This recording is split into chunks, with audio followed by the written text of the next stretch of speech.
Alright guys, welcome back to the channel where today's the day that I know a lot of you have been waiting for, as have I, as today we'll run down all the new additions to this year's Creation Suite. So first up, we're talking Create a Superstar, as this year 2K have added a whole host of new face templates, meaning if you want to create a superstar of a certain race, then to make things easier, then you can select one of the new face templates for that race, which will then give you a starting point that you can then customize rather than always starting with the default face. Next up, we'll have body types, which is something that creators complained about last year due to the fact that you could select preset body parts, but then you weren't able to customize the size or tone of them. However, that isn't a problem in 2K18.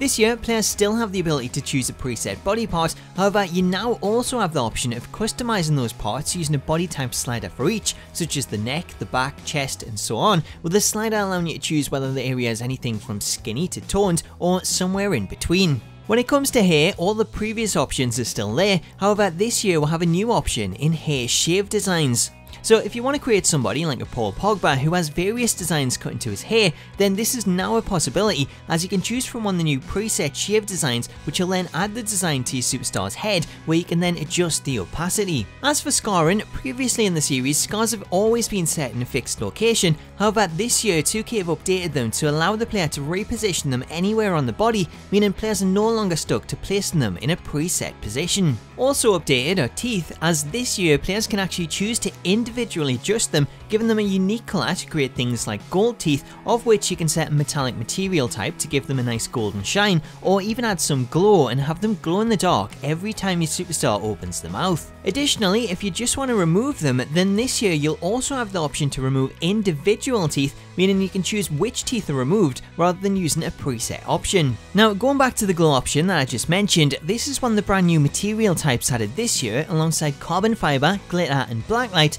meaning this year players can feel the glow by adding glow effects to anything from logos to hair to attire parts, all of which can then be previewed in the mode using this new lighting preview that allows the player to see how the superstar would look in the lighting backstage, during the match, in daylight, under the new blacklight option, or even with the lights turned off. Also added when choosing the glow material type is an intensity slider, meaning you can also choose how much of glow you want to see by adjusting the slider from 0 to 100. So this is one of the best new features in terms of the Creation Suite, as this opens up a lot of new possibilities, as not only does it mean that you can create glowing attires and potentially glowing championship belts, but it also means that you can create things like glow in the dark face paint, which would be great for creating a Ruthless Aggression era Jeff Hardy, as the glow material can also be set to body art, as can the new blacklight option. Here we have a few examples of just how the new materials work, and as you can see here there are quite a few interesting results, as not only can it be used to create glow effect, but you can also use it to create a light up jacket reminiscent of Chris Jericho.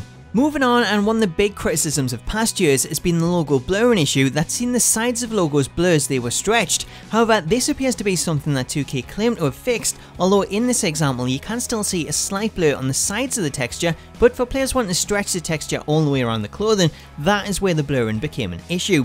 This year though, when you press R3, this switches the way the logo mapping works, and it'll instead allow you to stretch your logo all the way across the entire clothing item, meaning you can now create one texture with your design and then have it wrapped around the clothing instead of trying to match up multiple logos to create the same overall design. So this seems to be a really good new feature, as not only does it get rid of the blurring, but it also means that you can use a lot less custom logos, which will then help stop players from reaching the logo limit. Another feature which has been updated is stitch patterns, which was a feature added back in 2K17 in one of the patch updates, and that allowed players to create custom stitching using a point-to-point drawing method. With this year's update, it seems players now able to use the same method to create stitching designs so that they can then save them and apply them to superstars rather than having to recreate the stitching design every single time they go to add it. Moving on to body art, and this year sees players have the ability to add both an emboss effect alongside transparency and the option of making the logo colourless, which when combined gives off a branding look as if the player had been branded with the logo.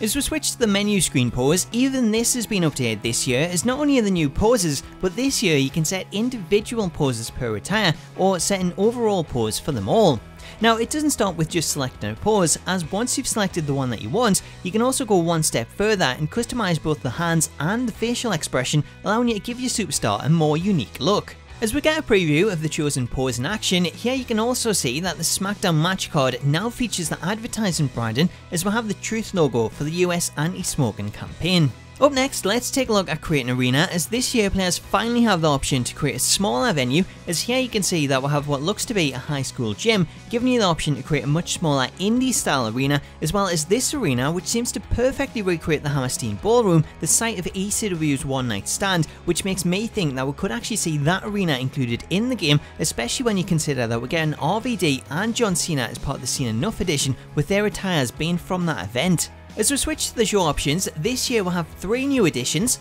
Firstly, we can choose our own watermark image to display it in the bottom corner of the screen during shows. Then we can also set our own referee, of which here we can see all of the new referee models that have been added in 2K18. And then finally we also have an update to screen filters, as this year we'll have the new option of an 8-bit filter, giving it a retro feel, which looks cool, but I can't see it being one that gets used very often. Up next we'll have the highlight reel, which is something that I know I and a lot of other people are really excited about after being let down last year, and this year 2K have really delivered. First up, there's the option of a free camera, which allows you to move around the arena at will, giving you the ability to get the perfect camera angle and then save your replays to edit later. Once you open up your replay and create a video, then you'll find some brand new options, as not only do I have the ability to slow down the motion or reverse it, but this year we'll have some really cool new features and the ability to remove the referee, which stops him from ruining your perfect shot, remove all the people from ringside, or even remove the background, which after removing them all gives you a transparent alpha mask, which you can then use and save to create a more complex video by placing your replay over the top of a background video,